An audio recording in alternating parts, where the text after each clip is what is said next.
अस्सलाम वालेकुम वरहमतुल्लाहि वबरकातुहू। मोहम्मद शहजाद मिनहास लाहौर से। तो आज मैं एक तिले का नुस्खा बयान करने लगा हूँ। बहुत ही कमाल की चीज़ है। मेरे पास ख़त्म है तो सामान मैं लेके आया हूँ। इंशाल्लाह जैसे ही मैं तजर्बा करूँगा तो इसकी वीडियोस जो है ना मैं वो बना के ना वीडियो बना के तो ये भी मैं अपलोड करूँगा इंशाल्लाह अल्लाह के फजल व करम से।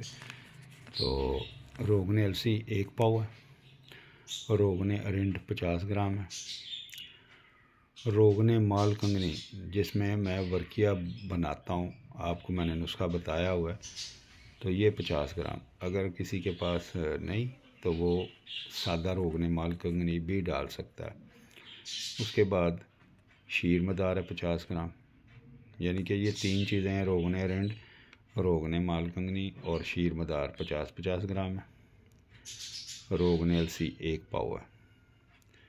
अब आगे 2 तरह की चीज़ें आ जाती हैं, रोगन लौंग, रोगन जलवतरी और रोगन जायफल। ये तीनों जो हैं आपने अगर रोगन डालने हैं तो फिर 6-6 ग्राम है तीनों, और अगर आपने वैसे चीज़ें डालनी हैं तो ये 25-25 ग्राम जो है ना आपने डालनी है। बेर बूटी आएगी 12 ग्राम, कुचला आएगा 25 ग्राम, सालम कुचला होगा। छितर थोड़ का एक छोटा सा छितर जो है ना वो हमें चाहिए होगा। उसे साफ़ सुथरा करके पहले कपड़े से हाथ लगाने से पहले उसे साफ़ कर लें, क्योंकि इसमें ना कांटे बहुत ज़्यादा होते हैं तो पता भी नहीं चलता। बारीक बारीक कांटे होते हैं जो नज़र नहीं आते।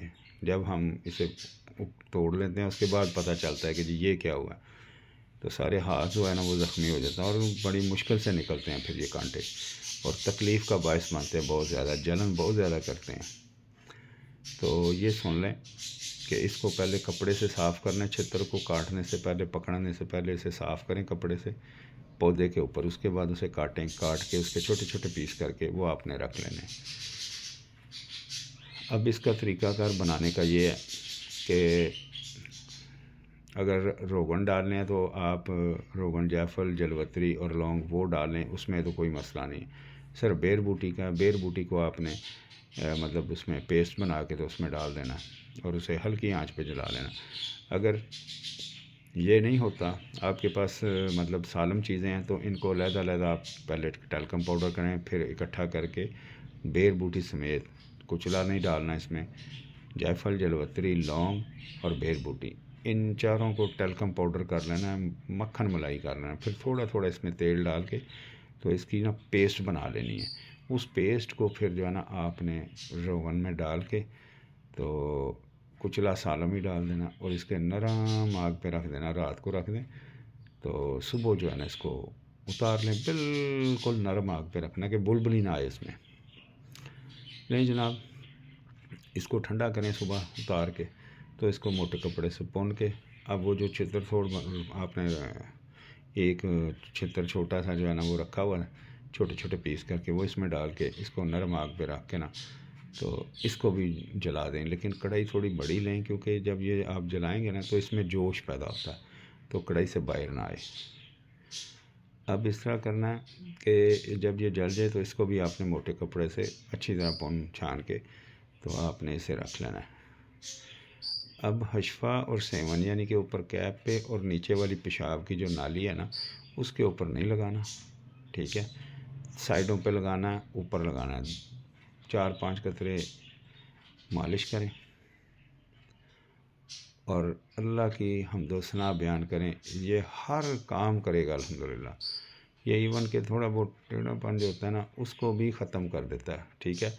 अगर ज़्यादा है तो इसके साथ खाने वाली मेडिसिन आप कोई भी दे दें, जैसा मैंने सिमल फार के नुस्खा जात बताए हुए हैं, फिर वर्किया का बताया हुआ है, क्योंकि खून की रवानगी पूरी नहीं होती, एक साइड उसकी जो है ना डैमेज हो गई होती है, समझ ले कि उसे लकवा हो गया या ये समझ ले कि फालिज हो गया, तो आप वर्किया इस्तेमाल कराएंगे, खून जहाँ पे रुका हुआ है ब्लड क्लाट है वो निकलेगा तो अल्हम्दुलिल्लाह अल्लाह के फजल करम से बिल्कुल ये नाक की सीध पे आ जाएगा अल्हम्दुलिल्लाह। उसका क्लाट ख़त्म करना होता है।